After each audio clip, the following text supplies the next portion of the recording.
separating me and my lady. Oh yeah. We firm as the rock of Gibraltar and mountains around Jerusalem.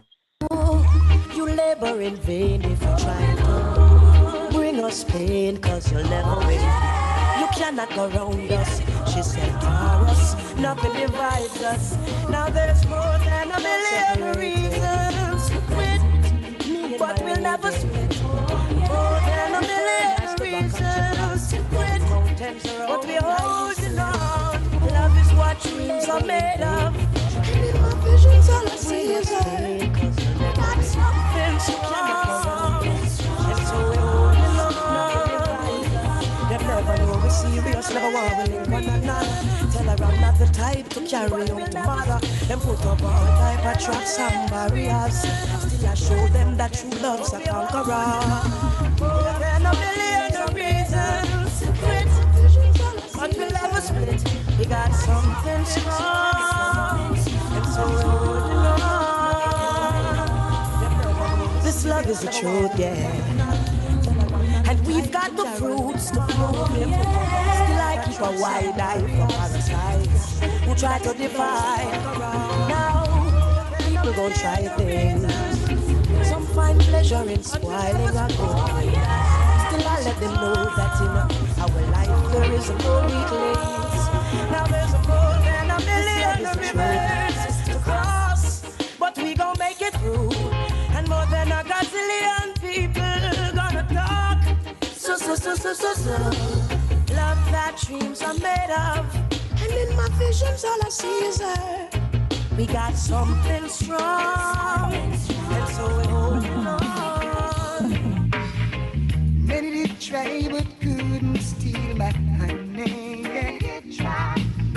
Many did try but couldn't get her love. Some fool did try to trick her with his money.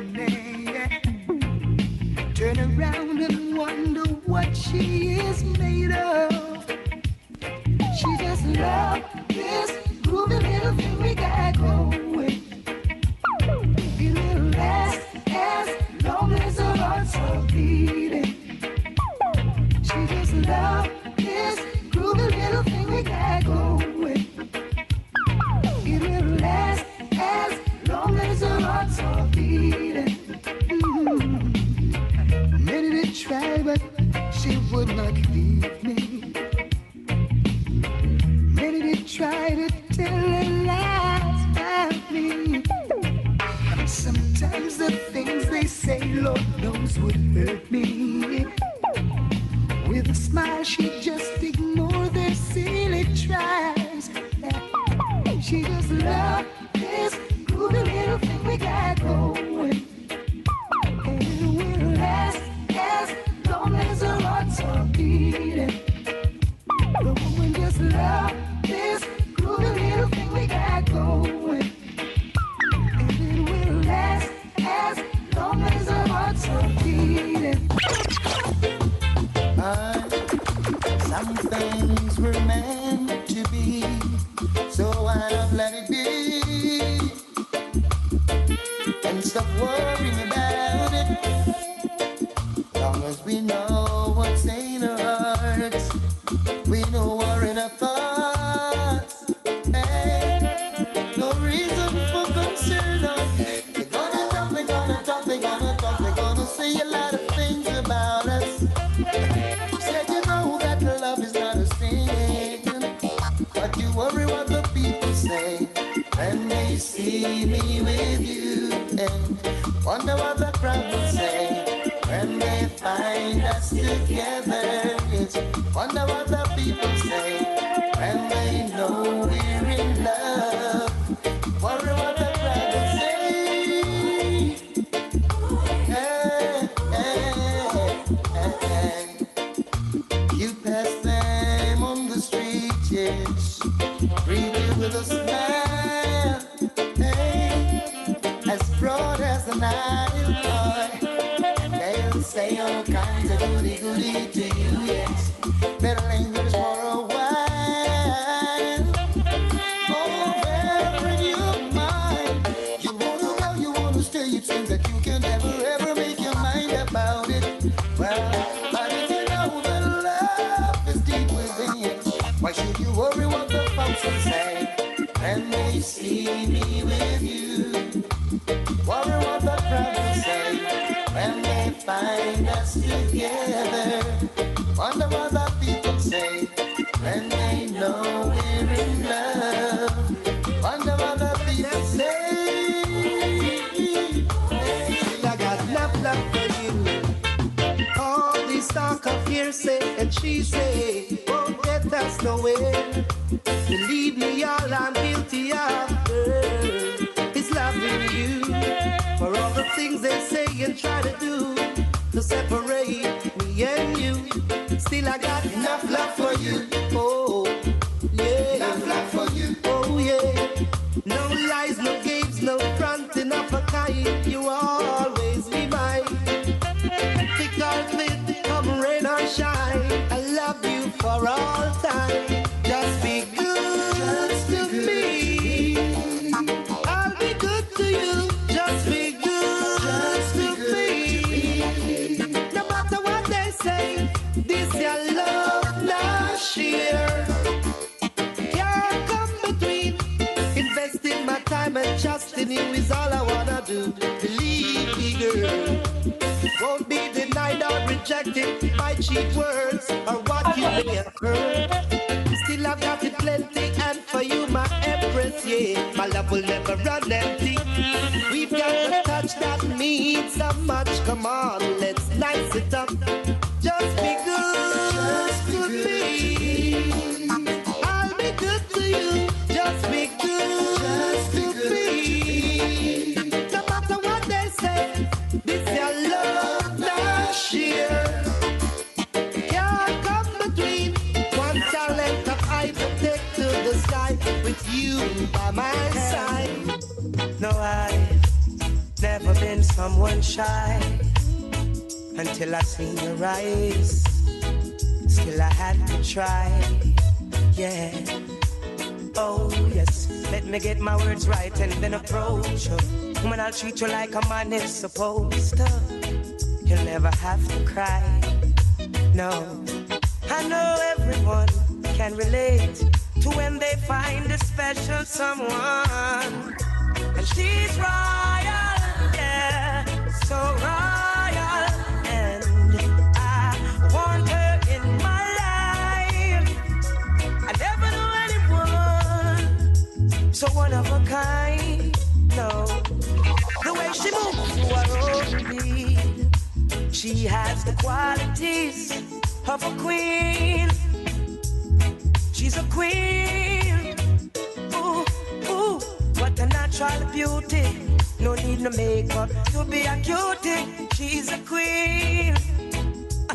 She's a queen. And when they ask what a good woman's made of, she's not afraid and ashamed of who she is. She's royal, yeah, so royal. And I need her in my life. I never knew anyone so one of a kind until the night that I seen her rise. My queen, so supreme. I can see it in her eyes, the way she smiles.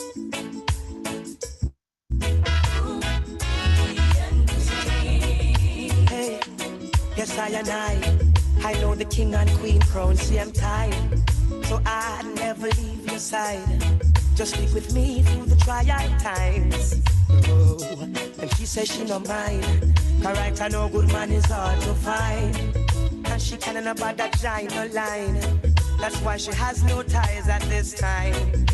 Yeah, I know many men are trying, but she needs to be more than wine and dine, because she's royal, yeah, so royal. And I want her in my life. I never knew anyone so divine.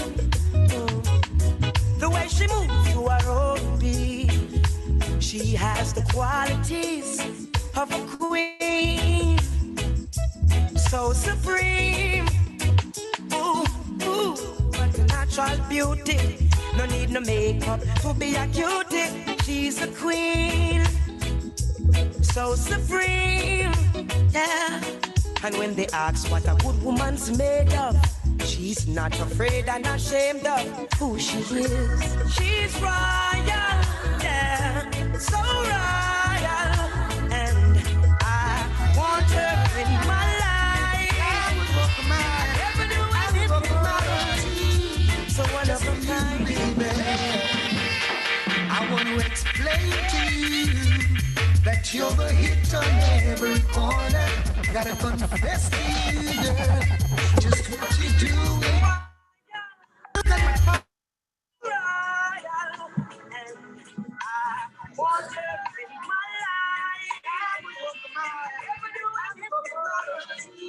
So what is the time? I want to explain to you that you're the Hello, everyone. Just indicate in the chat if you're hearing me.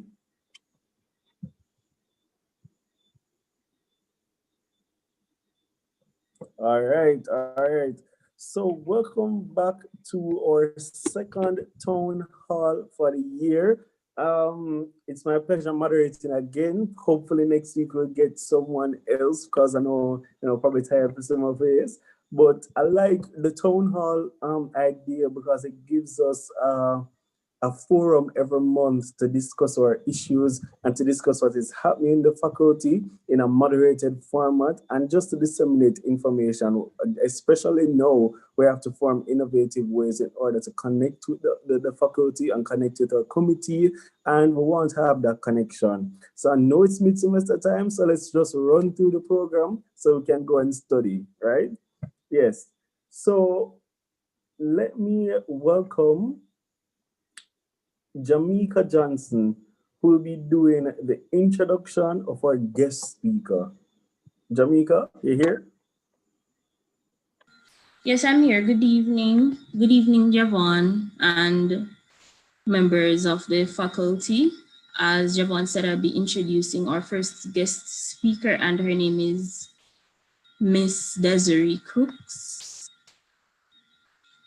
Miss Desiree Crooks is a vibrant young woman who is passionate about the arts, more specifically literature.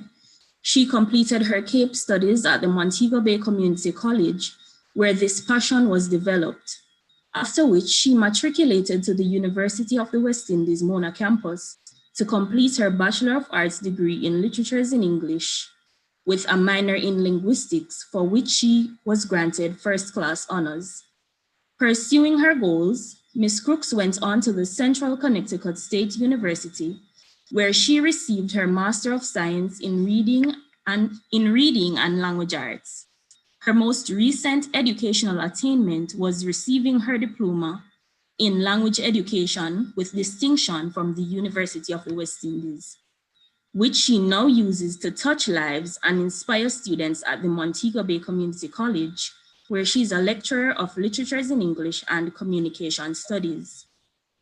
Among all her accolades, she's a humble individual who seeks to leave an indelible mark wherever she goes. So without further ado, ladies and gentlemen, please help me welcome Miss Desiree Crooks.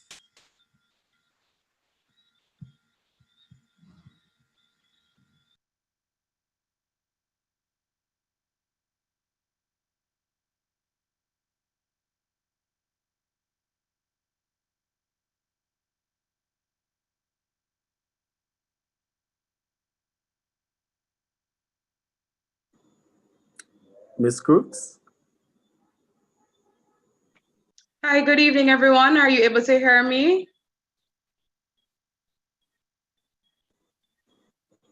Yes, we're hearing you. Awesome.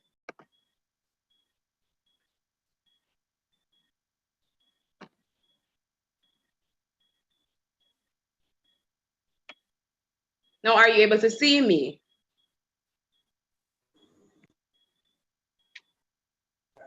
Yes, Yes, we see you. We can see you. Awesome. Good evening again, everyone. Thank you so much, Jamaica, for that warm welcome. And thank you to the members of the Humanities and Education faculty for inviting me to share with you this evening. What I want to talk to us about this evening, or what I was instructed to speak to us about, is really how you ace presentations, I guess, in this faculty, right? And how we ace presentations, we can do so in several ways. And I just want to use this evening the mnemonic ACE, ACE, to help us understand how we do this. Please let me know if you're seeing a PowerPoint on screen.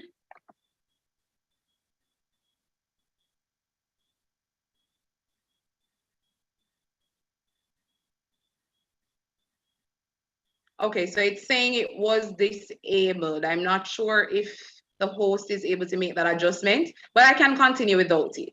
All right. Oh, good. Are you able to see it?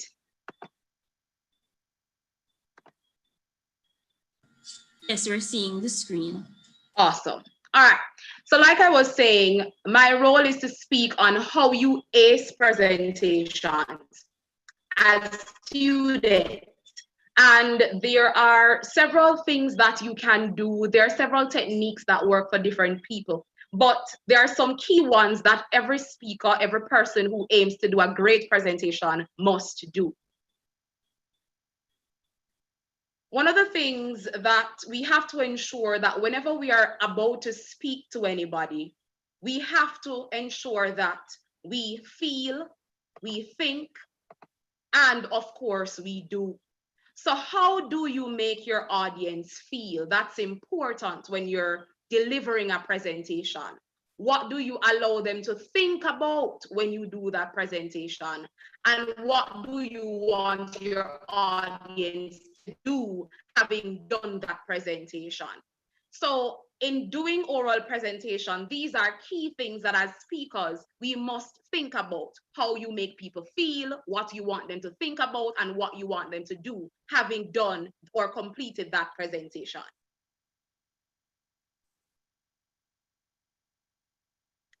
As I said before, in order to master academic presentations, we have to use, and I'm using ACE as a mnemonic now, to say you need to apply creative expression, and you also need to aim to access, captivate, and entertain.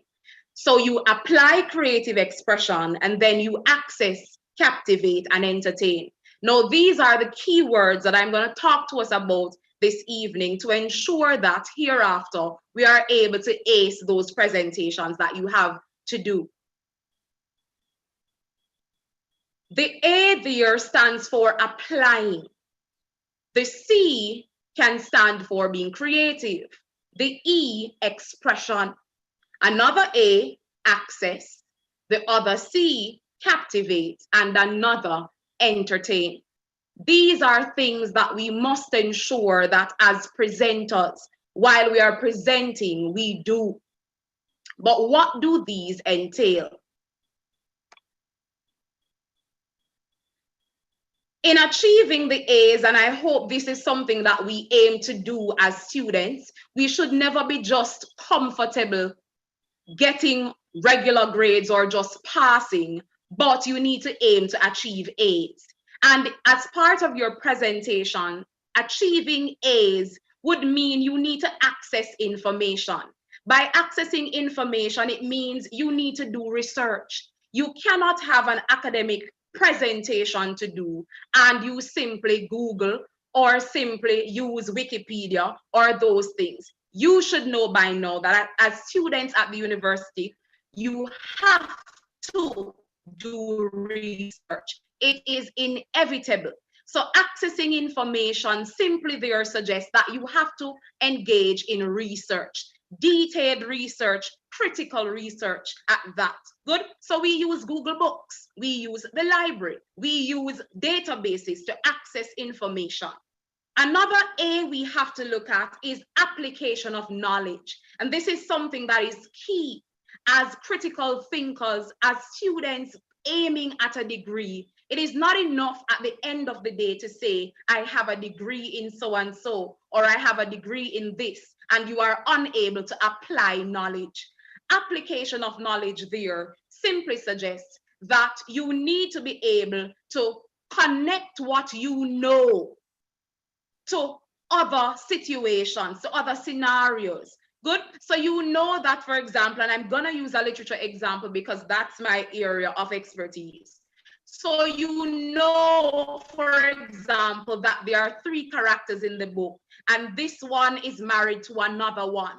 But outside of that, what can you apply? Can you, from that knowledge, suggest then or indicate critically that based on the fact that this is a nuclear relationship and this relationship then does not live up to the general expectation of a nuclear family, that is, the family is supposed to be one characterized by love, characterized by connection, characterized by care.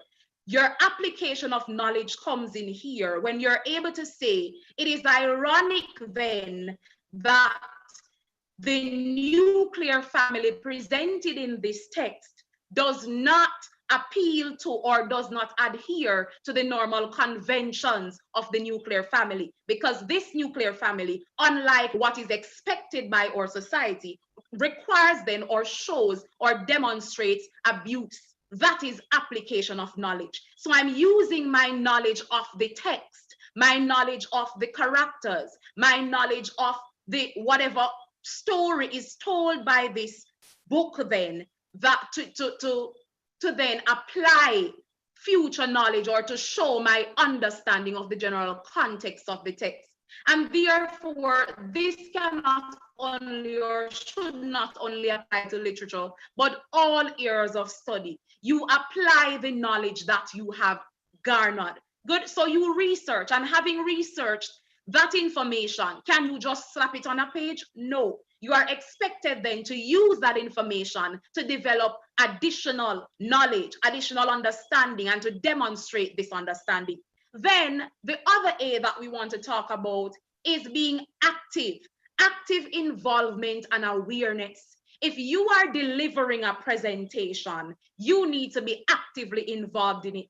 It cannot be obvious to your viewers, to your listeners, that you are disconnected in any way. It should not therefore sound as though you are simply just delivering this thing because I want it to be over and done with. You should be involved in it.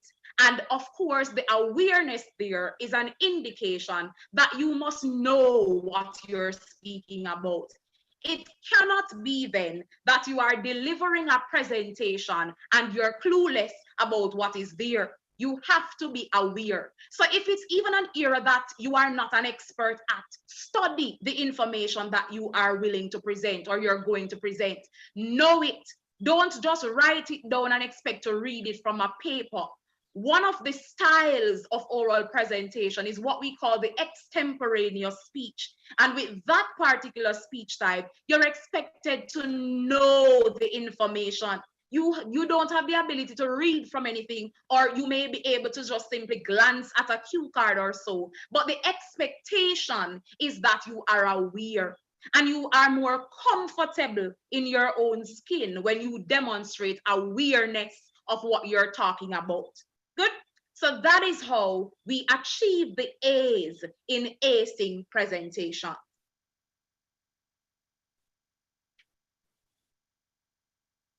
When we are aiming to ace presentations too, we have to consider the C's. So notice we are not achieving C's because we don't do C's. Good. We consider the C's. And by considering, we're talking about being creative, being captivated, and most importantly, demonstrating confidence. By being creative, when you are delivering an oral presentation, do not just be comfortable reading from a paper or simply just researching something and coming to do a presentation. You have to try to be creative. So add things to your presentation. It can be music. It could be a video. It can be a PowerPoint with colorful things and graphics and all of these things. All of that becomes part of creativity when you are developing or you're demonstrating or showing or doing a presentation, creativity is a must. You have to be captivating. Now, if you are boring, the presentation is going to be boring. If you come with a boring tone like this, nobody will want to listen to you. You have to be captivating. You have to be engaging. You have to demonstrate that you have energy, that you love what you're talking about, that even though you are probably pretending through the presentation, you are demonstrating to others that you have energy, that you have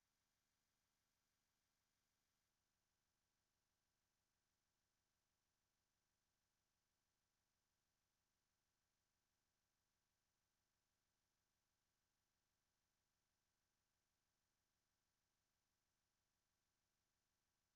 demonstrate that you are capable of presenting information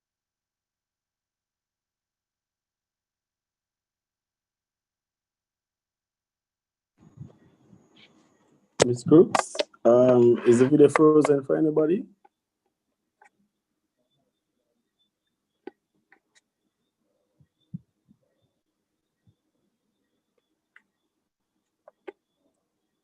All right. And all right, that's no problem until Miss Crooks come back. We're going to expedite the program. Technical difficulties, so we can see with the issues. So we're going to have a giveaway now because persons are at home and they want little credit, probably for pay back them digital loan, you don't know. So we're going to have a little giveaway right now, and it's just a simple question. It's just a simple question. So let me monitor the chat on YouTube, and we'll just bring up the YouTube chat to see who guessed it right. All right. So I'm seeing, a good amount of persons in the chat. So hopefully wanna get it. All right. So the question is, name one presenter who was at the Guild EAC, the UMed Guild EAC's Health is Wealth seminar. Name one presenter who was at the Guild UMed Guild EAC's Health is Wealth seminar. Let me see who did they had the event and was paying attention. No, UMed exec can answer. But let me see the chat. Let me see the chat. Anybody from the YouTube chat get it correct? Nobody so far. Nobody still Indian and Savannah. Nobody know the presenter who did come at the event.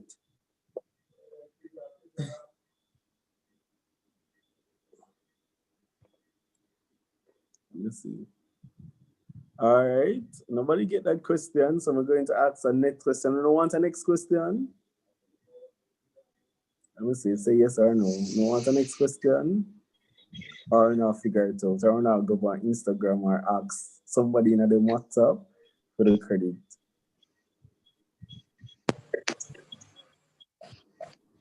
So, all right, somebody get it. Somebody get it. So Tony Shea got it correct. So everybody is supposed to share on yourself because I'm supposed to know. So Tony Shea won the credit. Is Miss Crooks back in the meeting room? I'm back. All right.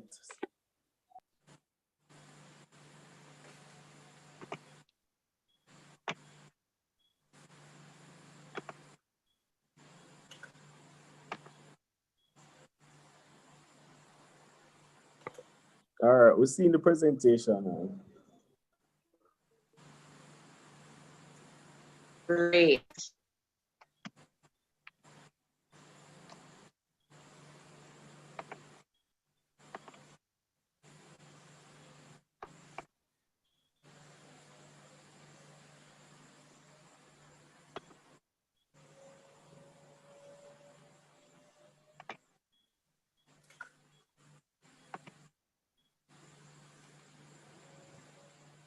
All right, good. So I was saying then that an important part of doing oral presentation or acing presentation is our ability to demonstrate confidence. You have to be confident in yourself. You have to be comfortable in your own skin when you're doing a presentation. And it means then, and it doesn't mean that you will not experience what we call emotional anxiety, but there are several ways to get over this. And as an individual, you have to figure out what works for you. So I always say to people, for me, before I begin any presentation, I am a nervous wreck. You cannot ask me anything because I don't know anything. My brain freezes, my brain fry literally. Good? So don't ask me anything because I cannot tell you. However, the moment I begin to speak, you cannot tell me that I'm nervous because my confidence moves from 0 to 100 in a moment. It means, therefore, that when you are doing a presentation, you have to be so comfortable that your confidence exudes from within. It shows the persons who are listening to you feel it and see that you're comfortable and confident in yourself. Good? So be creative, be captivating when you're doing your presentation, and most importantly, demonstrate confidence. The E for acing presentations simply suggests that you need to ensure that you entertain. You need to also manage your expressions, and you also have to bring energy. Now, when we talk about entertaining is something that must come natural.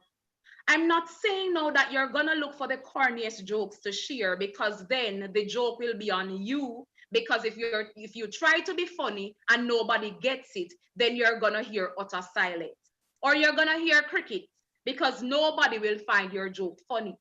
But entertaining suggests you being you demonstrating your character the best way you can. And so the people who will like you will like your energy, will get from you that sort of entertainment. The simple things you may do and not even recognize, how you say something, all of that becomes a part of entertainment. You have to entertain during your presentation. When you are trying to ace presentations too, you must be able to manage your expressions. And for that, I'm speaking about non-verbal expressions. So you're over gesticulating, the movement of your eyes, how you stand. If the persons are able to see you, are you standing there and fixing your clothes while you're presenting? Is your skirt too tight, for example, and you have to pull it down? The heels uncomfortable, so you have to lean the shoes heel, or you have to try hold on the podium or the lectern in order to maintain your balance. All of these show up as part of nonverbal cues. So your dress, the way you say something in terms of your tone, all of these become part of managing your expression. You have to be aware at all times when doing oral presentations, especially, that you are controlling your expressions. You're not over gesticulating. Your hands are not moving too much. Your eyes are not moving too much. Your body is not moving excessively. You have to control and manage these expressions, because if you overdo it, it can come off, or it can be read by the persons listening and observing you that you are nervous or uncomfortable. And most of all, the E is necessary for energy. You must bring energy to your I was about to say performance just now, but it can be a performance. I'm not saying then that you have to be excessive, but you have to bring energy. You have to bring energy to the presentation. You have to feel the vibes for other persons to feel the vibes. And like I tell my students all the time, don't sit down and say a lecturer is boring, for example. If you cannot add anything to that class, to whatever the teacher or the lecturer is doing, you are not adding anything. So you are equally as boring. Energy is something that you can feel. And so if I come with the energy as the teacher and you come with energy too as the students, then when all of our energies come together, that classroom will be amazing. So when you are aiming to do presentations, do it and bring all the energy you have. It may be 8 o'clock at night that you have that presentation, or 8:30 in the morning, or 8 o'clock. Give it your best shot. Give it all the energy you have. If you have to fake it to make it, do that. But it must exude from you, that energy, so that it can translate into your presentation.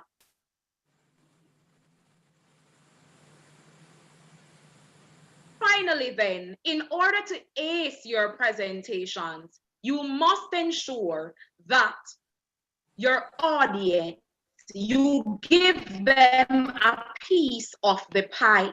And by giving them a piece of the pie, you are aiming to persuade them with your presentation. You are also aiming to inform them. And importantly, you're aiming to entertain them. So whenever you think about a presentation that you have to do in class or in front of a large group or an audience or in church, or wherever it is that you are doing that presentation, you have to ensure or guarantee that you have persuaded your audience, that you have left them informed, giving them nuggets to leave with. And importantly, because of your character, because of your energy, you're able to entertain them. Any questions for me?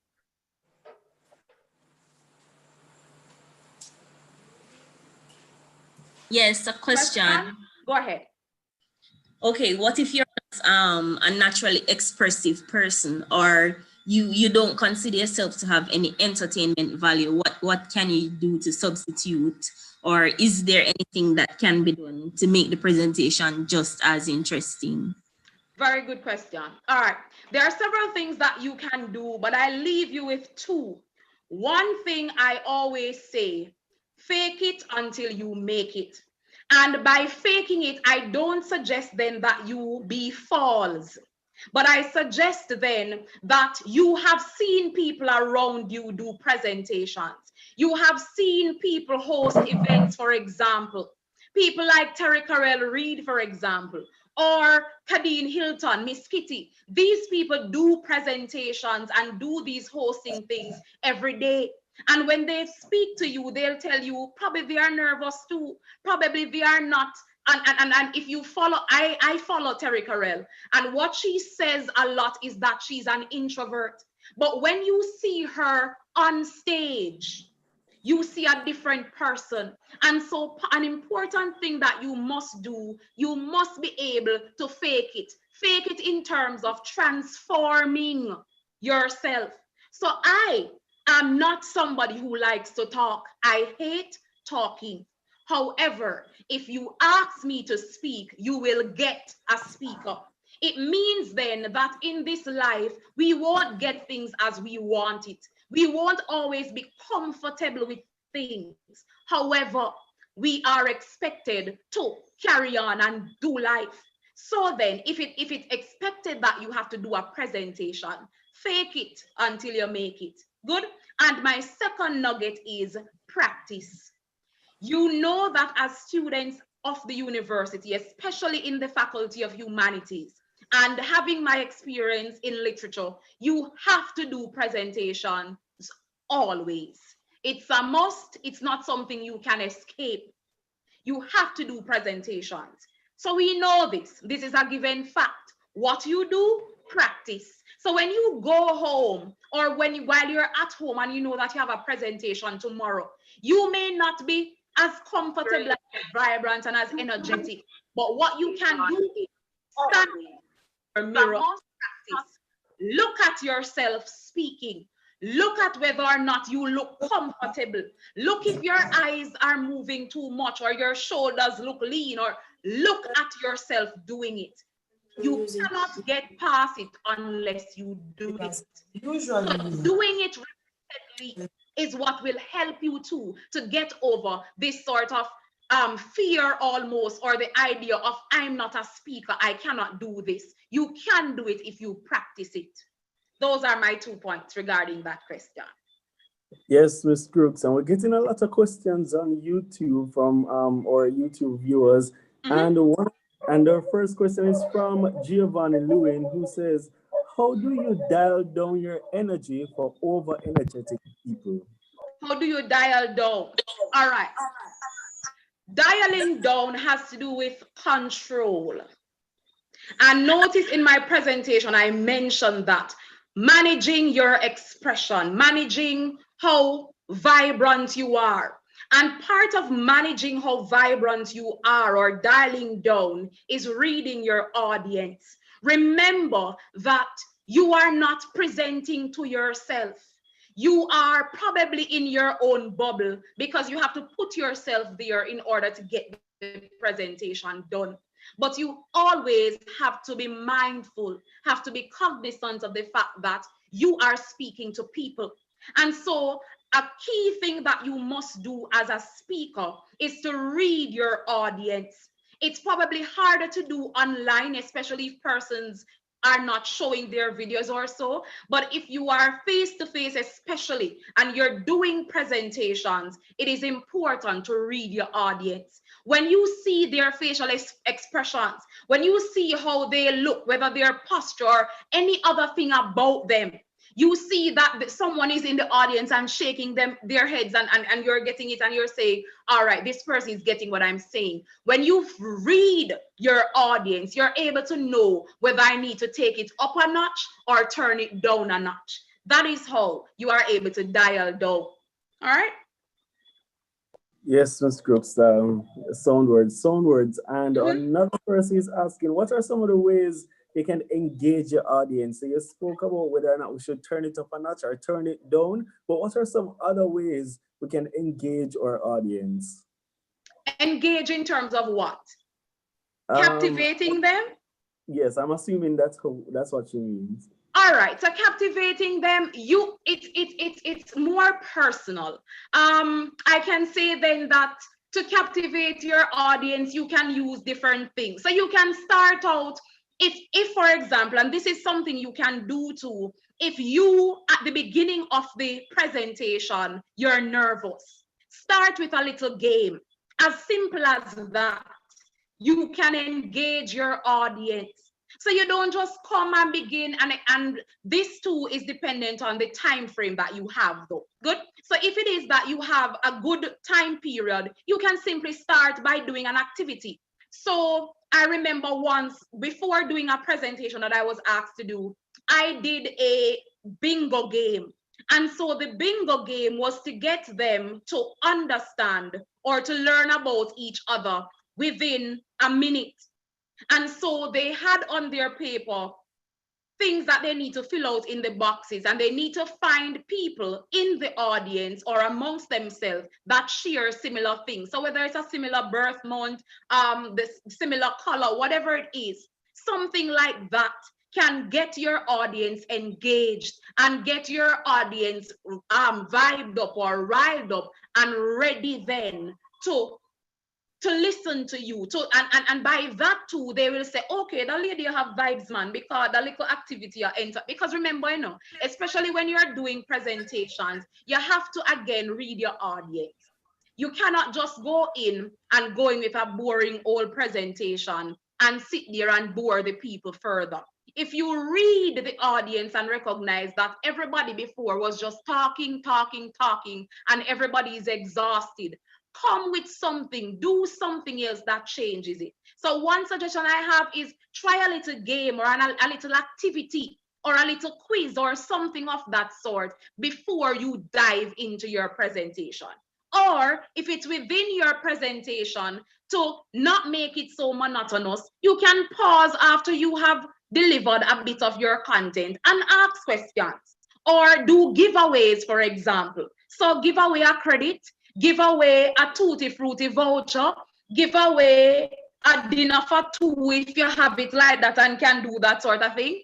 Do that do incorporate different things within your presentation that can cause you to captivate and engage your audience more. Because remember, you're doing these presentations not necessarily for you, but to inform your audience.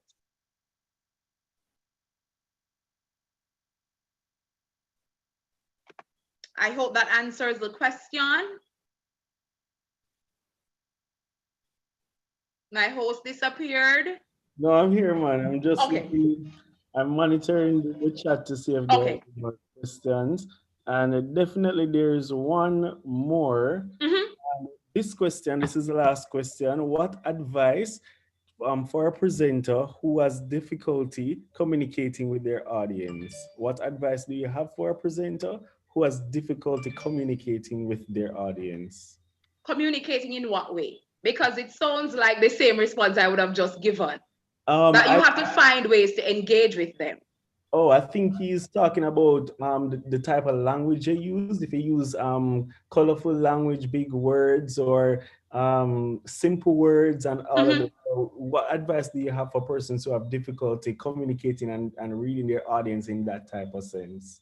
All right, good. So when you are doing a presentation, when I was invited to do this presentation, one of the questions I asked, who are the persons who will I address? And it's important for you to know that. Who are you gonna speak to? Are you speaking to students? Are you speaking to persons with multiple degrees? Are you speaking to the layman? Once you have an awareness of what your audience or who comprises your audience, you will know what you need to do. And what I always say to try your best to balance it out. So one of the things I do too, and remember, as the presenter, you have control to do certain things, and there's nothing wrong with asking.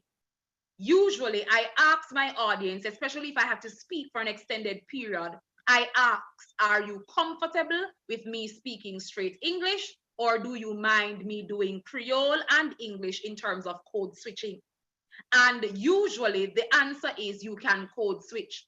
So in the midst of my performance or in the midst of my presentation, I go off into Creole and I do things and say things and I make jokes and make comments in Creole that are funny. Good. And so it means then that in order to captivate your audience in that way, you have to ensure that you know your audience. You don't want to be above them, meaning you're using too many big words and people cannot understand and that sort of thing. That's going to cause them to tune you out. Or you're being too simplistic.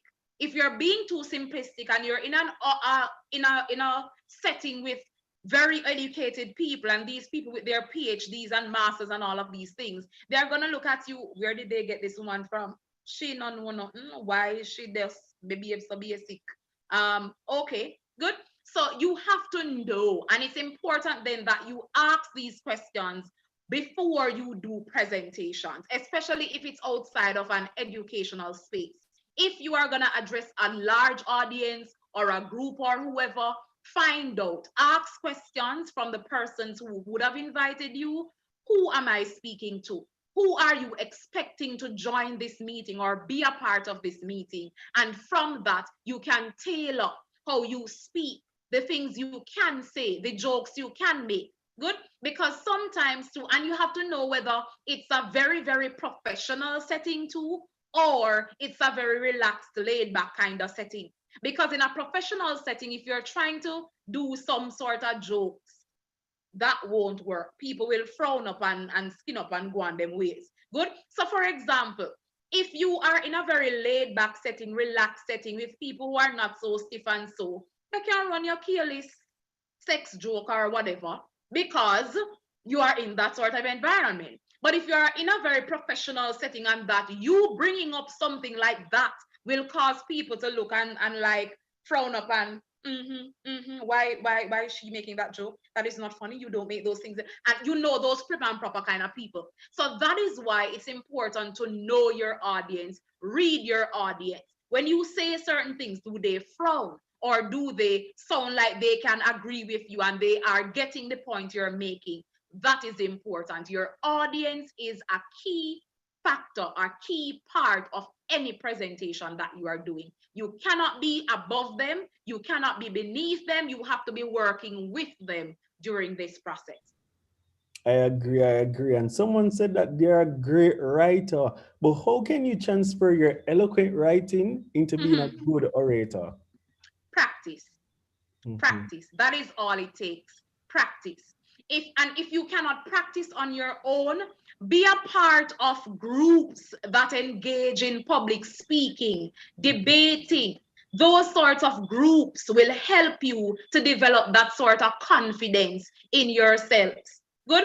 That will help you to practice more, to be more comfortable. And of course, and I always say this, do not shy away from times when people ask you to do things. So a lot of us, we will be at church, for example, or you are in a classroom and a guest speaker comes and your teacher comes to you and say the vote of thanks for me. No, miss, I can't do it. Ask him to do it for you. No, do not shy away from it. The only way you're gonna get comfortable doing this is if you practice it.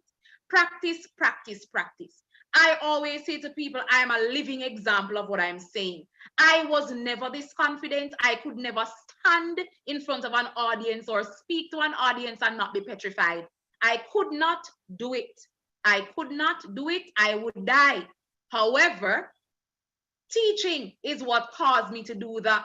When I stepped into my first classroom and was looking at a class of 50 students, 40 boys and 10 girls. And you know that when you step into a class with males especially, you have to go grounded. And that was my wake-up call. I had to get with it. At that time, I had no teaching experience. I was just coming out of UWI with my first degree and go on like me iPad so and come out and I behave nice. But then when I stepped into that classroom, I recognized the nice soft-spoken, speaky kind of thing will not work at all times. You have to develop that confidence. So when you say something, you command the audience that you're speaking to. No one has to question whether or not you are in charge of this or you're confident about what you're doing. All right? All right. And I knew I said that was the last question, but someone had their hand up for the longest while. So Tony, you can go ahead and ask a question. You can open your mic and ask a question. Okay. Good evening, Miss Crooks. I hope you can hear me. Good evening, Tony Shay. Right. So my question is, you spoke a lot about knowing your audience and the audience is important, but let's say you're facing a tough audience and you're doing a presentation where they're required to ask questions, and I want to say they're giving you a hard time. They're asking all the right questions, digging deep into your knowledge about your presentation. How do you approach giving answers that show evidence of your composure without seeming too defiant or arrogant, for want of a better word? Defiant or arrogant? Give me some more on that one, Tony Shay. Give me an example of what you're talking about. Okay. Defiant in what way? All right. So a lot of times when persons are asked about a particular topic that they have little knowledge about, they tend to get a little abrasive, as if, tend to want to shove whatever little knowledge they have down the other person's throats. And I mean, if you're doing a presentation and you're nervous already and somebody's attacking the points you made, maybe on trying to get clarity, but for you don't really know much because you're wing the presentation. How do you basically handle yourself in that situation to sound as composed as possible without flustered then? All right. Good question. What I would say to that, honesty. It's as simple as that. Be honest. If you are asked a question and you don't know the answer, say in the best way you can. Don't just say you don't know. I don't know. Say I'm not sure, but I can find out and get an answer for you. Be honest. It's better for you to be honest and say you're not sure or you have never experienced that, so you cannot speak confidently about it, and let the audience know. But if you pretend as though you know and then you say garbage, then they will crucify you. So it's important then for you to be honest about the situation. Simply say, I'm not aware of that. Can you give me some time to get some information about that if you have the time? Or you can simply ask the person to further explain, just as what I did to you just now, Tonishi. And that's what I was trying to show while I was asking you. Explain to me some more so I can understand where exactly you're going or what exactly the point it is that you're trying to make. And then I will see if I can better understand. Good. So honesty, be honest with the situation. Say as it is. If you know, you know. If you don't, you don't. If you have little knowledge, you can use the little that you have if you are confident in it. But you can simply say, I'm not sure about it.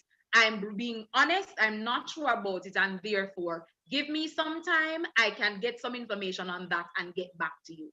It's simple as that. And I always say in these presentations, we are human beings. And no matter how we say we are experts in an area, you do not master everything about it. So I am here talking to you about oral presentations, but it doesn't mean I am a master at it. I do it well based on what other persons have said to me or comments I've got having done such presentations. But I don't believe I'm the best at it. I still believe there are things that I need to work on. However, you need to have that sort of confidence in yourself and be honest with yourself. Know the things that you are good at and not good at. If you don't have the knowledge about it, you just don't. You can show or demonstrate the willingness to look for it or to research about it. But do not pretend or tell a lie and then look stupid at the end of the day. That's my advice. All right, thank you so much, Miss Desiree Crooks. There are some other questions, but you can share your social media to Cheyenne and Shaniu so they can ask you a question. So you can go ahead and share your social media or contact details if you want, so they can ask you the questions that they have. Okay. All right, so you can just put it in the chat and we'll put it over to the YouTube so they can get it. So I'm going to invite Cassandra Everett to give the vote of thanks. Good evening, everyone. Good evening. On behalf of the Humanities and Education Guild Committee and our owls and owlets, I'd like to say a big thank you to Ms. Desiree Crooks for being here tonight and sharing some wisdom on how we can ace our presentations. I'm certain that your presentation tonight will assist many students in exercising their A's, their C's, and their E's in the academic and professional realm. Thank you. Thank you so much for having me. It was indeed a pleasure. And one of the things we want to do is showcase the talent that we have over the Faculty of Humanities and Education. So now we're going to invite Martin Robinson with an item. Martin? Good night, everyone. Hi. You're hearing me? Yes, we're hearing you, Okay. To the girl my mind stalks. Maybe it's me, overgeeked, overreacting, or doing too much. But when I think of you, I feel the ecstasy Moses felt at the sight of God. Maybe it's me, overreacting, overgeeked, or just a creep. But I know you live at Spanish Town. For school, you go to Pepin, but for church, you attend my heart because when you walk by me, I feel a presence. But perhaps it's me, exaggerating or being hyperbolic. But when you pass by, you replace my lungs with a smile and my speech with your eyes. Because when you smile at me, I can't breathe. And when you look at me, I'm without speech. You now know I'm weird. So I'm at your graduation, but I'm not graduating. I'm a provisional freshman applying to be the only student of your heart so I can study your celestial anatomy. I remember asking, may I have a picture? But what I really wanted to ask was, can I have you? And can I take you home so the world can get jealous that I woke up with the sun first? Can I put you in styrofoam so your beauty doesn't burn my hands when I'm taking you with me? Can you pour me a drink of your voice so I can be excited as a child to have cavity? Girl, you are so sweet. Can I get you pizza, wine, and flowers, not because it's your birthday, but because every breath you take is a special occasion? And people think I'm crazy, but I did say I'm weird. They also say love is blind, so I write these words in braille. I have so much I want to say, but your presence depletes the literary devices in my head. But what I do know for sure is that I want you to keep taking my breath away and resuscitating me again. On that I have decided. Thank you. All right, give a round of applause for Mark. I want everybody to just show the clap emoji or send a clap because that was indeed great. And indeed, we're going to have more things like this in the town house to just showcase the talent that we have. And as such, we move on to the second presenter for the night, and that is Miss Colleen Ellis, and Festus will be given the introduction to this guest speaker. So, Festus.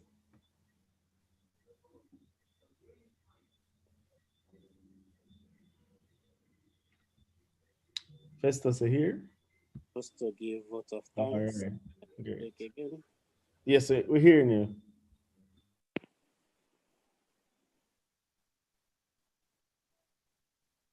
So Martin is back again on the Zoom call, and he will be giving the I suppose introduction to the guest speaker thanks. instead of Festus. I supposed to of thanks and not introduction. Okay, so just ensuring that you're still hearing me again. Hello. Yes, we're hearing. Okay. So good afternoon, ladies and gentlemen. No, it's a great pleasure for me to introduce our speaker tonight, who is a financial advisor at Sagicor Limited. No, I'm sure a lot of us want to invest in Barita, Sagicor, VMBS, and all type of stuff, but we simply don't have the financial guidance to do so. And frankly, the earlier you get it, the better. So this is why we invited someone who not only understands the importance of financial education, but she also finds joy in giving valuable advice about financial health. Now, whenever we request someone to speak at our town hall, we try to ensure that it's one of our own. So I take pride in saying our speaker is a fellow outlet who did integrated marketing communications at Carmack and went to my alma mater, the Jonathan Grant High School, and then she went to the St. Jago High School for sixth form. Now, she has been with Sagicor for over a year, so you know she has a great understanding and appreciation for the subject area. So I know we're really in for a treat tonight. So without further ado, please put your hands together in the chat and join me in welcoming Miss Colleen Ellis.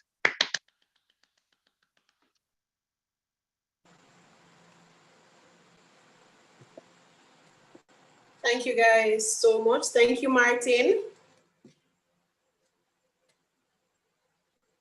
You're welcome. You're welcome. Good evening, everyone. I want to thank the committee members for inviting me to speak on a very special topic. It's one of my little babies. So I'm looking forward to having a discussion for me, not to only be the person talking, but I'd love some interactions in terms of questions and so forth. So it is really a pleasure to be here. I must apologize for my video. I'm using a new device, and for some reason, I cannot get the camera to work. So I apologize for that. Now, all of you here this evening are on the journey of, completing your degree. For some programs, it may take 3 years. For others, it may take 4 years. Now, depending on how you spend your time while you are here at the University of the West Indies, it is going to dictate the type of degree you leave with, whether it's a first class honors, upper second class, or a lower second class, or a pass. Now, depending, as I said, depending on how it is that you invest your time or what it is that you do with your time while you're at the university, it is going to show you up during your graduation ceremony, or you may not be seen at all. Now, before I go into my presentation, I'm trying to share my screen.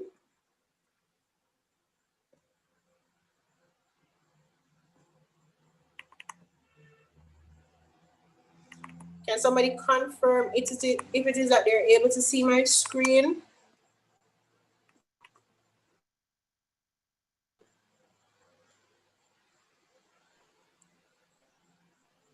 Yes, we can. We're seeing it. We're seeing it. All right, then you're able to. Great. So it's a quote by Mark Cuban, and he says that time is the most valuable asset you don't own. You may or may not realize it yet, but how you use or don't use your time is going to be the best indication of where your future is going to take you.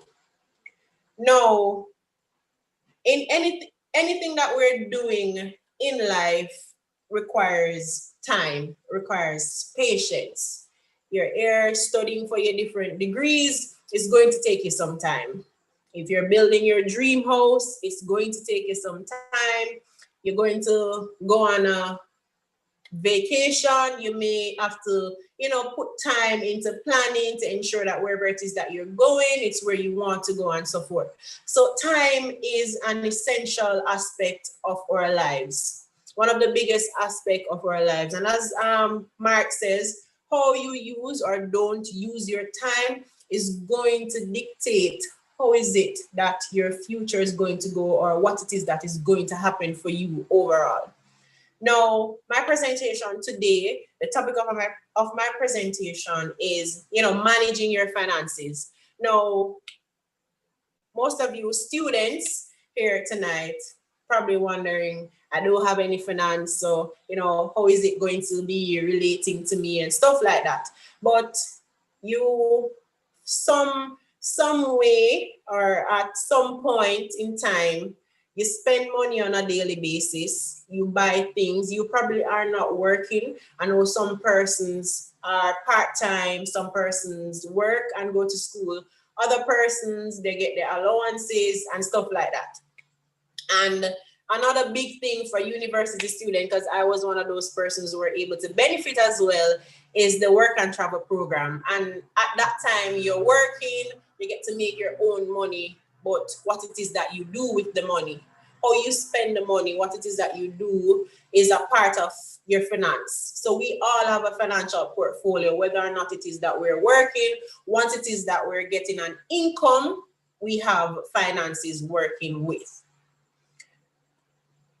Now, why is it important to manage your finances? Now, as I mentioned earlier, for most of you, you may not be working, but still your parents probably send you your monthly allowance. Now it is that most persons are at home, so that may not be the case anymore. You have to take that one up with Corona. So most persons probably are not getting the allowances that they are usually used to getting, but at the end of the day, you're still involved in some sort of spending. Now, once it is that things get back to normal, once it is that you are able to complete your studies, you are looking to move into the work world. Now, at that point, your adulting, or for most of you, adulting has already started. Now, once it is that you are working, you're earning, you have a salary, then at that point in time, you can't wait to start managing your finances. It's something that you have to develop the habit of doing. So you have to start from now.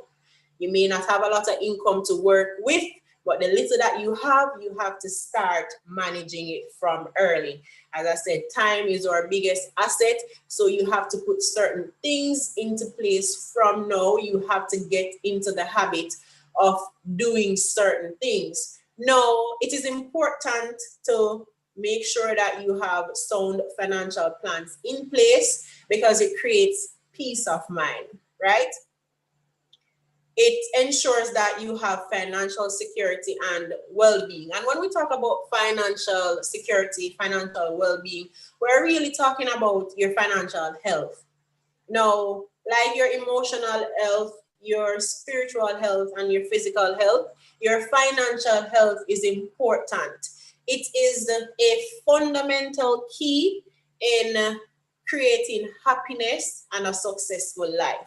So if it is that you don't have certain things in place, then you're not going to be able to have the life that you really dream of, because you have to get your finances in order. Now, there are different, for different persons, there are different strategies, because it's not a one size fit all. Some persons, they earn less, their expenses are different. So it is, you have to tailor, or you have to find what works for you and stick to that. But overall, there are different, there are tips that you can generally follow to guide or to help you to create those strategies. Now, you want to ensure that you're detailing your financial goals, what it is that I hope to achieve. All right, I want to finish my studies in the allotted time. I don't expect to spend another semester unless it's something really outside of my my control. So if it is, and that's where again time comes into place. If I'm supposed to be at UE for 3 years, you want to make sure that you complete your studies within that given time. Now, so you outline your financial goals, you outline your plans. How long will it take you to get certain things done? And in doing that, you have to, flesh out your plan. A lot of persons will do vision boards and stuff like that. They will write down their goals, because that allows you to have a better picture or a better understanding of what it is that you want, and you can hold yourself more accountable for when it is that you're not on par with what it is that you want to achieve. So you have to detail your financial goals, you have to flesh out your financial plans. Importantly, you have to create a budget and stick to it. Now, I understand, as mentioned before, a lot of us may not have a steady income working with, because we're in school now. But whatever it is that you normally get, if you normally get $20,000 for the month, if you normally get $50,000 for the month, it is important that you create a budget and you stick to it. Now, you can only, it's hard. A lot of persons will express that it's hard to create a budget. Now, what I've done, or what I recommend to persons, is that usually I have my phone, and we always have our phones, right? And what usually works for me is that whenever I make any form of spending, I try to write it down on my phone. Most of us have a note app, so we can easily track our spending. Now, when it is that you're able to understand what it is that you spend on, you're better able to say, whoa, I shouldn't be spending this much money on that, or I could have saved a little bit more, and so forth. So it's important for you to create a budget and stick to it. Your transportation should be a part of it.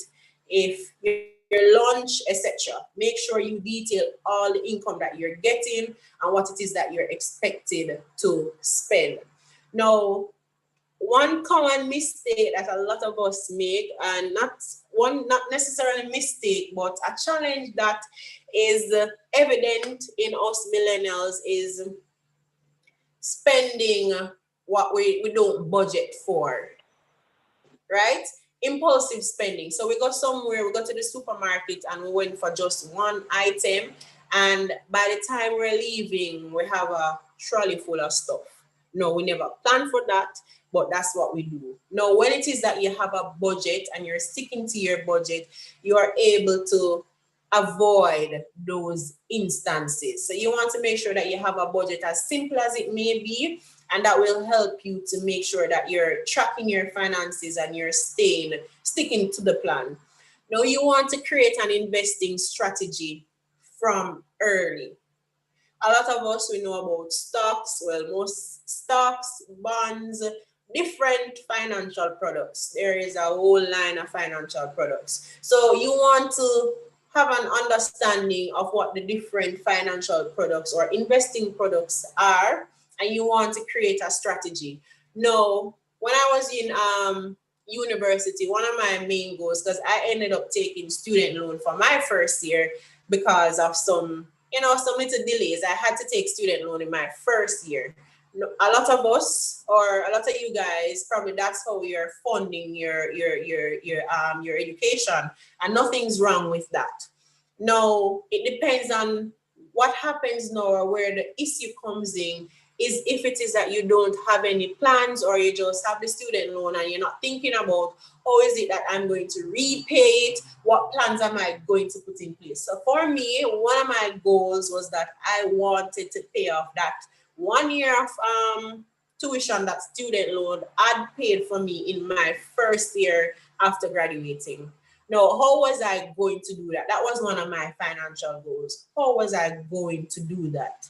Was I going to invest? Was I going to save, etc.? So for me personally, when I went on the work and travel program, I ensured that a portion of my money, so instead of probably buying 2 sneakers, or instead of going to Forever 21 and Aeropostale, I said, all right, then it's only going to be Aeropostale, and then the rest of the money is going to go to that need or that thing that I must take care of. So what I did was, while I was in school, I was able to save. I never know much about investing. I wish I did then, because we have to capitalize on what is called compound interest. That's our best friend in investing. So I didn't know much about investing. So I was able to save. So when it is that I graduated, I had a lump sum that I could have paid on my student loan and reducing the balance really by a great margin. Now, I still had some money outstanding. So what I did was that I said, all right, then I included it as a part of my budget. For many of us, when we leave or when we graduate, we're not going to get a job in the first month, in the second month, etc. Some persons, it takes time for us to actually start earning. So within that time, you have to have a strategy, what it is that you're going to do. How is it going to go for you? So now that's how investing comes into place. The earlier you start, the better for you. And you don't have to have a lump sum to invest. A lot of us think that we must have a lump sum to invest, but you have to start with where you're comfortable. If it's even $500 for the month, if you start putting away that, in 10 years' time, you'll be surprised how much money it is that you will have. But the key thing is that you must start early. So as small as it may be, there are a wide range of financial products. I wouldn't be able to go through all of them because of time, but there are several products that you can maximize on while it is that you're in school. Some plans you don't even have to make payments monthly or contributions monthly. Whenever it is that you have some extra money, and I know it goes at UE, sometimes we do a little promotional work or something comes up and we find ourselves with some extra money. Instead of spending all of that on something that you don't necessarily need, you can put away some of it. Now, so you have to create the investing strategy, and a part of the strategy is to start as early as possible. And my final point in the tips in personal financial management is ask for advice. None of us can figure it out on our own. A lot of us are not doesn't have certain financial education, or we don't have certain information as it relates to investing or anything like that. But you have to ask questions. So just as how you may have an assignment or you have to do research in order for you to complete it or to get the grade that you really want, you have to put in effort and you have to put time into it. It's the same thing when it comes on to investing. It's the same thing when it comes on to your financial portfolio. If you don't know, you have to research. And Google, the internet, well, we're in the century where information is at our fingertips. Anything that it is that we want to find out, we have access to information, unlimited access to information, any type of information. So in order for you to be better at something, a lot of us, or most of us, we probably hearing certain terms for the first time. Some persons don't know what stocks are. Some persons, if I say to you that in order for you to participate in, the Jamaica Stock Exchange or to purchase stock, you're going to need a brokerage account. What's a brokerage account?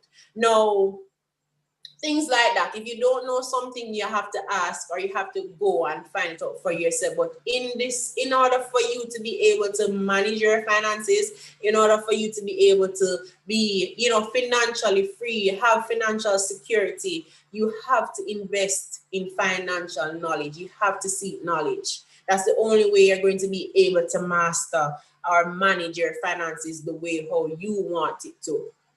Now, whenever it is, or when it is that you do graduate and you're in the working world, that's the time now. All of this information is going to be necessary, or is going to be needed. I'm working. What am I doing with my money? How can I make the little money that I'm going to be earning work for me? Now, there's a 50-30-20 budget rule. And I must point out, in your budget, your savings or your investment amount should be allotted in your budget. It should be a part of your budget. So a lot of persons, they have a mindset, a lot of us millennials have a mindset that we save what is left after spending. That is not the case. We spend what is left. That's how it should go. We should spend what is left after savings. So we have to include that as a part of our budget. Now, the 50-30-20 budget rule, as you can see, it says 20% of your earnings should go to savings, 30% should go to wants, and 50% to your needs. For me personally, I've switched it up. So 30% of my earnings goes to savings and 20% goes to my wants. And them always say, if you want good, you know, have to run. It's likewise when you're talking about your financial well-being. You have to make certain sacrifices from early in order for you to achieve certain levels of financial freedom. Now, when we look at the 20%, which should be for savings, we're looking at stuff like investments, your emergency fund, and retirement planning. Your retirement planning is important. Now, what is your retirement planning? Pension planning. A lot of us, the stipulated retirement age is age 60, age 65. A lot of us want to retire before that, but can we afford to? No, we want to take the dream vacation and we want to retire at 50, but based on the plans that we're putting in, it's not going to allow us to do that. Now, your retirement is the foundation. You have to secure your future. You have to know, you have to plan for that. Now, by law, we are only allowed to invest or to save 20% of our earnings that will go towards retirement planning. Now, you can save up to 20%. What this does is that you're able to earn or you're able to invest that amount or save tax-free. It is tax-free earning. Your pension is tax-free earning, meaning it is deducted from your salary before any other deductions. And that therefore means that the government will have less money to tax. So you want to start your retirement planning from early. Most of us want to retire at age 50, but we can't start saving or investing for a retirement at age 40. We're not going to be able to have it. We're not going to have enough money to support our needs. So it's best, or it's recommended, that you start as early as you can. You can contribute anywhere between 1 and 20%. So you can start off with 1%. Next year or the following year, you can choose to do 5%, etc. And you can also decrease your contributions at any time, and you can increase it at any time. But it's important that you start contributing. Investing, I would have mentioned that already, But another important thing is emergency fund. You want to ensure that you have an emergency fund. Now, what is an emergency fund? A lot of persons will ask that. And is it different from a savings account? Yes, it is different. A savings account is a non-specific, a basic savings account is put in place to basically collect money for the things you would like to buy or you know you're going to buy.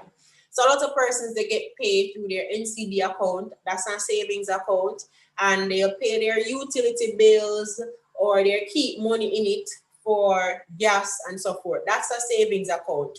It is there for that savings is going to be used up. No, the difference between your savings account and an emergency fund is that an emergency fund is an account with money saved or invested that will be used only for unexpected expenses. It is meant only for financial emergencies related to probably your financial health, physical health, or your assets. So those are the only time you'll really use your emergency fund. And COVID has brought that to many persons' attention, the importance of an emergency fund. A lot of persons, a lot of parents were laid off, some got pay cuts and stuff like that. And a lot of them did not have anything to fall back on. The bills must pay, children, well, persons weren't going to school, so that's what saved a lot of persons in terms of probably transportation and stuff like that. But outside of that, there are real emergencies such as health emergencies that you're going to need the money to take care of yourself. So you want to ensure that you have certain things put in place. Now, a part of the budget rule is 50% goes to needs, your housing, your groceries, your utilities. No, you need life insurance and you need critical illness. Those are important. Those are needs.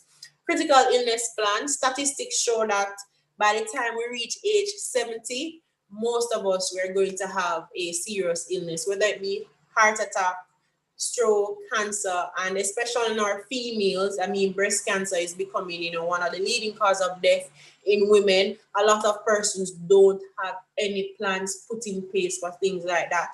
And as I said, the earlier you start, the better it is for you. Time is your biggest asset in ensuring that you have a set financial plan. Now, when you're young and you're in good health, life insurance is cheap. It is discounted when you're young and in good health.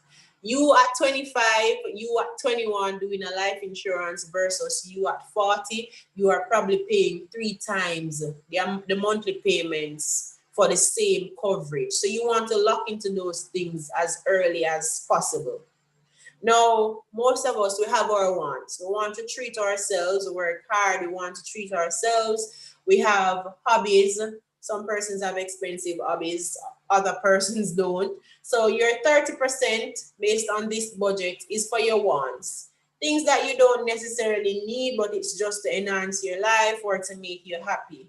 You have to take care of yourself, and as such, you want to include that in your budget. So you have to go to the hairdresser, you put that in your budget. You're going to eat out, you put that in your budget as well. Everything should be aligned or with whatever plans that it is that you have. It must be listed in your budget. Now, another thing about your budget or the 50-30-20 rule budget is that it can be tweaked or it can be tailored to match your needs. If it is that you don't pay utilities or if it is that you're not contributing to housing, all right, I'm going to move that money and I'm going to invest it. So you can tailor it or you can fix it however it is that suits you best, but you want to ensure that you have a similar structure as this one. Now, in closing or in wrapping up, because I'm going to have to, allot some of the time for questions, I'm going to leave you with this quote, and it says, every day is a bank account and time is our currency.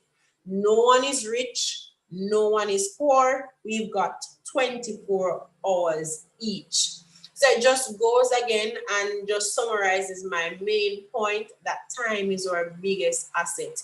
If it is that you want to have a successful life by age 30, by age 25, or whichever age this is that you decide, you have to start putting certain plans in place from now. You have to develop the habit to invest. You have to develop the habit to creating a budget and sticking to it. And you, most importantly, you have to outline your goals and make sure you are tracking them.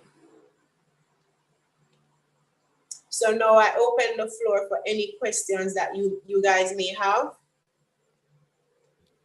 Yes, yes, I know this was an intriguing argument because everybody wants, financial literacy, financial management, and know how to manage your money well, especially for the future. So let me hear those questions from the YouTube people, the persons over YouTube, and the persons on Zoom. So if you have a question, you can just open your mic and ask, or over YouTube, if you have a question, you can go ahead. Probably just take two questions. Anybody going once? Going twice. All right, so the presentation was clear, Miss Ellis. Looks as if nobody want to ask any question. Yes. So we're going to invite Festus. I get it right this time. Going to invite Festus to give the vote of thanks to Miss Ellis. I, on behalf of the Humanities and Education Guide Committee, and on my own behalf, I extend a very hearty vote of thanks to you, Miss Colleen Ellis, the financial advisor, Surgical Life Jamaica Limited, for gracing our invitation for a guest speaker on managing our our finances. Honestly, we have gained a lot from what you have taught us this night. Obviously, time is not is an essential part of our life in terms of managing our accounts, and um, from what you have told us about creating the reasons for why we have to have our finances, especially it creates peace of mind. I think it's very, very essential because when there is no proper accounts, when there is no proper management of our finances, we lose our peace of mind. We are going to extend your teaching to all other people, especially we also have our mentees who may need this kind of information. So what you have given to us this night is very enriching, and we say thank you very much, and we are going to try our best in order to have peace of mind in the future, especially when we grow old. Thank you, thank you, thank you. All right. Thank you, Festus, for that. Thank you, Miss Colleen. Thank you, Miss Desiree, for coming and sharing with us on this town hall. It was a good time, and only gems were dropped. I know that our faculty members learned a lot. So thank you on behalf of myself and the whole guild committee. So yes, guys, we're at that moment in time of the program. So we didn't do it last month, but we're going to announce the OLETs because it was a tie this month, and they will receive certificates from the whole guild committee as well as their name all over. So they have what them call it, street cred for the month. So them can go around and say, say we get this. So the OLETs of the month are, let me see if I'm ready for it. Is it Shadea? Is it Andrine? Is it Aishiwa? Is it Geo? Who else? Is it Akela? Is it Kahelia? Who else? Yes. And guys, it was so close, and we want to encourage everybody to continue the good work that they're doing because it is not going unnoticed. You are doing well as always for first years and come out, but I wish I was that enthusiastic as a first year. And let me just get into the persons, and the winners are Miss Ashiva Cornwall, and Miss Andrine Leslie. So the outlets of the month are Miss Andrine Leslie and Miss Ashiva Cornwall. And the committee member of the month is our deputy EAC. So last month it was Savannah who was the EAC, and this month is Celindian Goodchild. She has been doing a great work for the breast cancer initiative, and we want to congratulate her. So give a round of applause to everybody who has won tonight. So Celindian, Andrine, and Ashiwa, congratulations. And just to say, mid-semester is almost over, so continue to study again because December exams are around the corner, and this is the time when the faculty guild committee, we don't have a lot of events coming up because it's exam time, but we have a big event coming up, which is what can I do with my humanities degree, and Savannah will give you a rundown of that. So Savannah, can you open your mic and give us a rundown of the what can I do with my humanities degree? It's actually Celine Dion who is supposed to do that, as she's a project lead for this. No problem. Celine, go ahead. All right. Hi, everybody. So I was told to actually do the all of the upcoming events and dates to. Sure.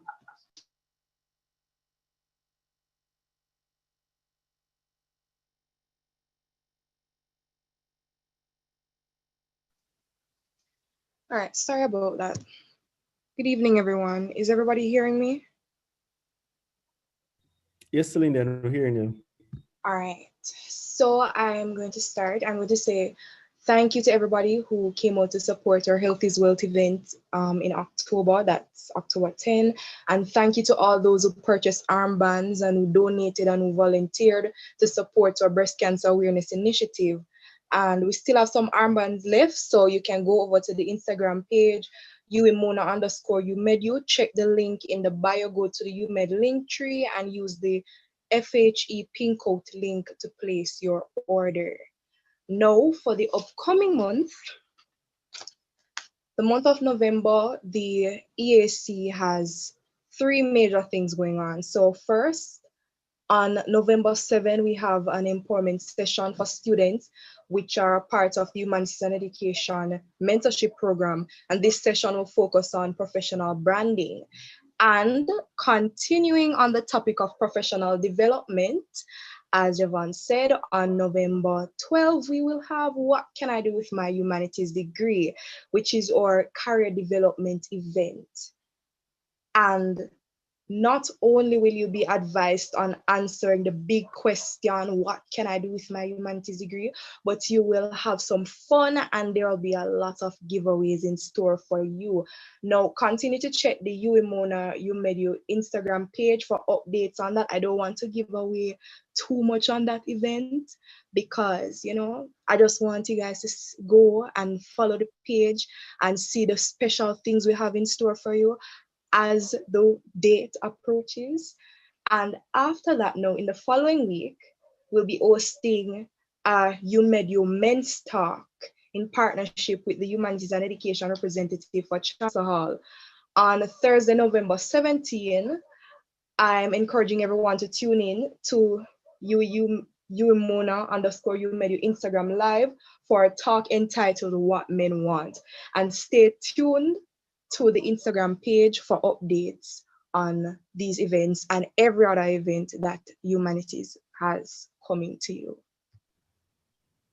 All right. Thank you so much, Celindian. And we want to encourage everybody that tomorrow is our pink out day. So ensure that you put in your stories you wearing pink or post a picture with you in pink and we'll repost it on our page.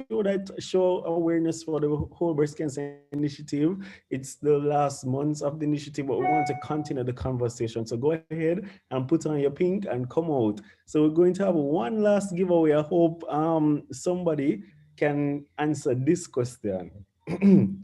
So the final question and the final person who is going to win a credit giveaway, the question is, who was the, what was the name of the person who made the mascot, the new mascot for Humanities and Education. What's the name of the person who made the mascot in our background? Who made this mascot? Let's see.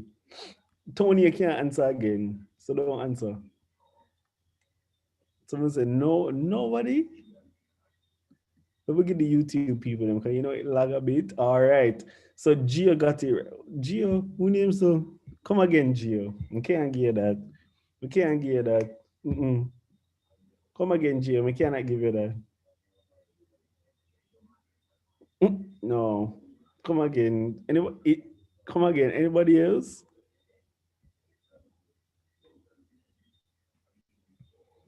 Ten, 9, 8, 7, 6, 5, 4, 3, 2, 1.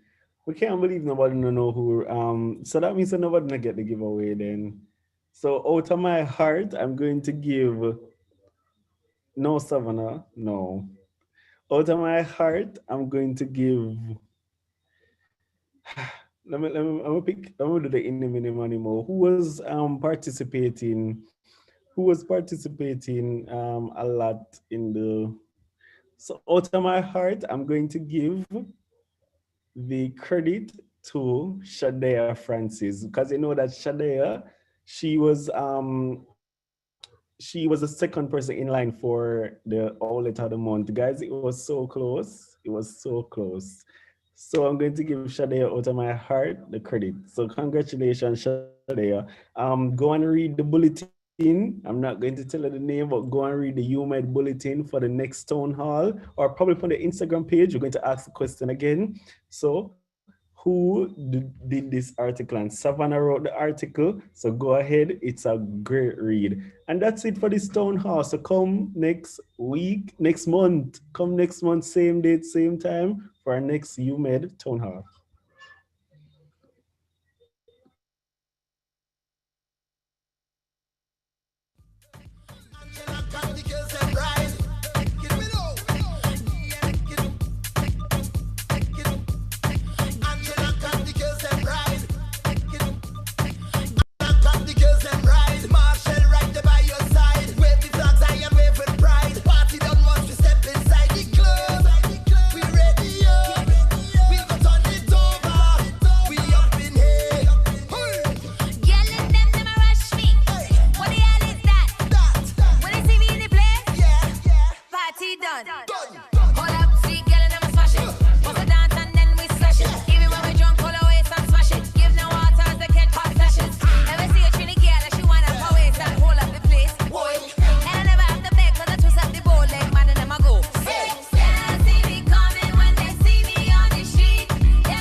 Shutting down